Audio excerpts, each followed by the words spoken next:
Hello everyone, how are you doing? This is MD Tech here for another quick tutorial. In today's tutorial, I'm going to show you guys how to hopefully resolve if Snapchat is not working or loading snaps properly. And we're going to basically clear the cache and reset the app. And without further ado, let's go ahead and jump right into it. So all you have to do is swipe up on your home screen and select the settings gear button, select the apps tile, and then you want to select see all apps. And then scroll down until you get to Snapchat and select that.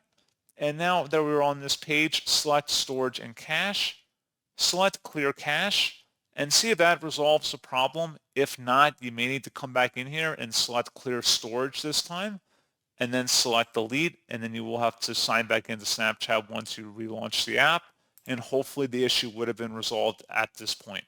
So as always, thank you guys for watching this brief tutorial. I do hope that I was able to help you out, and I do look forward to catching you all in the next tutorial.